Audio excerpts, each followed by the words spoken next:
I am a 27 years old female, used to be an escort from 18 until I was 23. I'm not proud of it, but I did what I had to do to keep studying and a roof over my head. That's how I met my now fiancé, though he was never my client. We began to date when I was 25, and 3 or 4 months after that his brother-in-law exposed me. No idea how he found out, because there's no way my fiancé knew, and thus we had to come clean in front of his whole family. Yes, I did that. Yes, he knows. Yes, he doesn't care. It was 2 years ago. At that time, we got over it. After that there was a span of 3 to 4 months in where my mother-in-law and some of my fiancé's aunts and cousin police their husband when I was around. It was really weird tbh, because this dudes were like 40 to 60 years old and I wasn't that desperate.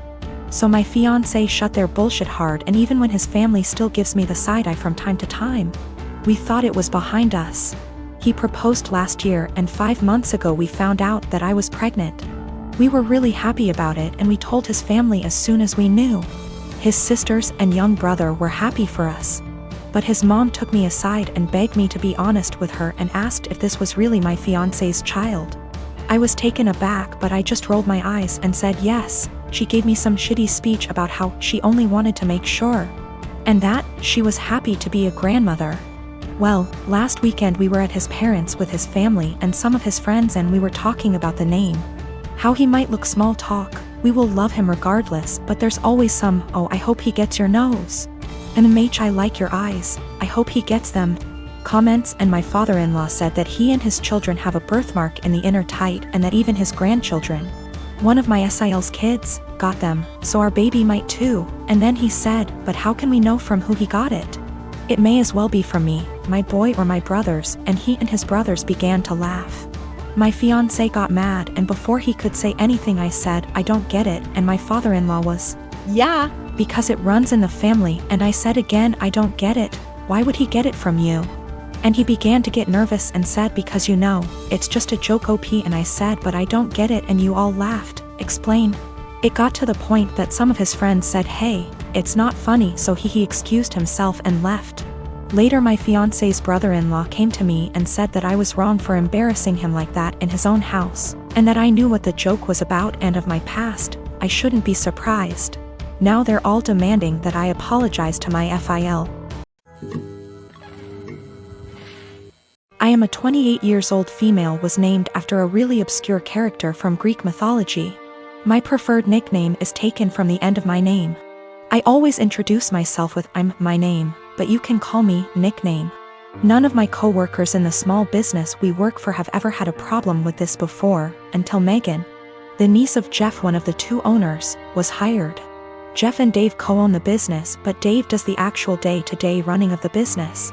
I introduced myself and my nickname as usual, but she immediately said that Bessie, not the actual name, would be a better nickname because it comes from the beginning of my name, and that she liked it better.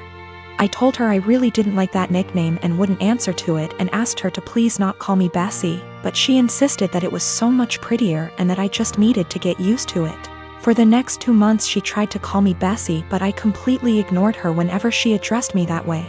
Even when I knew she really needed help with something, she would call my desk phone and say, hey, Bessie. I would reply, you have the wrong number, there's no Bessie here, and hang up. She then tried to get some of the employees outside the office to start calling me Bessie, but I quickly shut that down. I usually finish my work early and help them with a lot of tedious little things that aren't part of my job description, and threatened to stop helping them unless they used my preferred nickname. Friday she decided she was going to get me to respond to Bessie no matter what. We have an open office design but are at opposite ends. She started calling out Bessie in a sing-song voice over and over again to try and annoy me enough to respond. Other coworkers got annoyed, most telling her to stop, and one, Lisa, telling me to just let her call me Bessie already. I refused, and she kept calling out Bessie louder and louder, until Dave barged in. He'd been on a conference call with an important client and could hear her yelling from his office down the hall. He told her to be quiet and that if she called me Bessie one more time, he'd write her up and dock her pay. Later, Megan cornered me in the break room, called me in for getting her in trouble, and called me Bessie again for good measure just as Dave was walking in to heat up his lunch. He gave her a stern look and said, I warned you. Then he walked to HR to have her written up. Lisa is saying I'm the for never helping Megan, and that, if I had been nicer or hadn't fought her so hard on the nickname, she probably would have given up on it a while ago, but because I made such a big deal out of it, it became a challenge. My daughter is 14. The divorce between me and her mom is still an open wound, but we try our best to make everything feel as normal as possible with the split. I remarried to my wife Isla. My daughter isn't mean, but she does not view her as a mom, which I am is okay. As long as she's respectful, which she is, they do plenty together, they go out, took an interest in cooking together, watching shows together, etc. I've told Isla to be patient with my daughter. If something is wrong, I'd expect her to come to me and I will talk with my daughter and make sure we resolve the issue. But as far as the harsh parts of parenting, that's up to me. So the other day, my daughter came to me saying she wanted to go to her mother's. I asked why she did because she looked upset. She said to ask my wife. I called her mom and she said she'd pick her up but hasn't heard any issues from my daughter. My daughter's birthday is coming up, we are doing a quince for her. She's very excited. So Isla went to my daughter, saying that she wanted to have a quince, just with us, meaning without her mother or her family.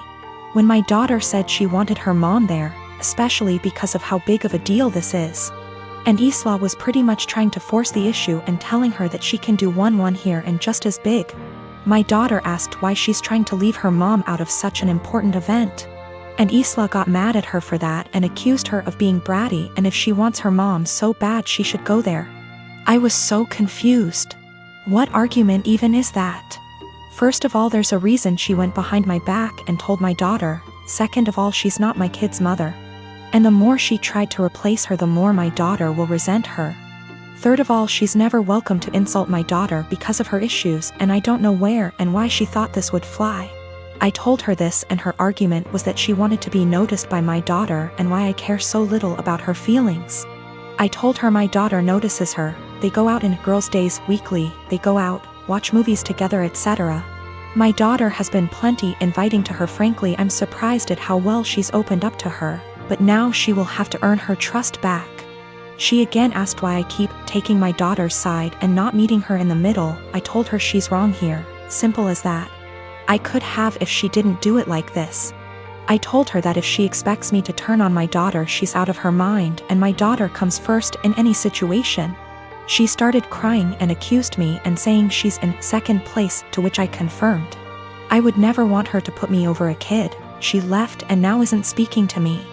V asked my daughter if this behavior was consistent. She said that she feels like Isla makes it a point to not talk about her mom, but nothing this extreme. I am a 41-year-old male, single dad with a 13-year-old daughter Lacey. My wife died in childbirth and it's just been me and Lacey all her life. My sister has been a big help in raising Lacey, and we do keep in contact with her maternal grandparents. The issue started a couple of months ago when Lacey started her period. I knew this day would come, so I spoke to my sister, my female best friend, and my mother-in-law to be well prepared. I gave her the talk with her grandmother and aunt there. I buy her pads and tampons. I even have Midol and heating pads ready for Lacey when she needs them.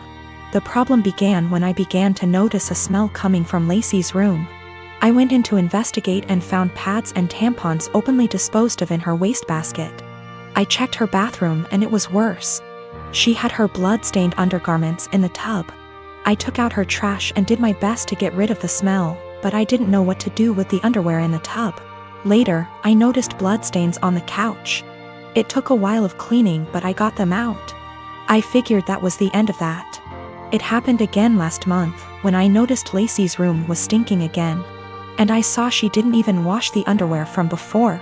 The bathroom was unbearable at this point. Then earlier this week, I saw bloodstains on the couch again.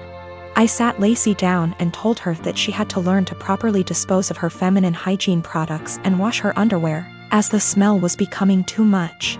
And to be careful of getting bloodstains on the couch or anywhere she sits. I also noticed her sheets had a lot of bloodstains and brought this up too.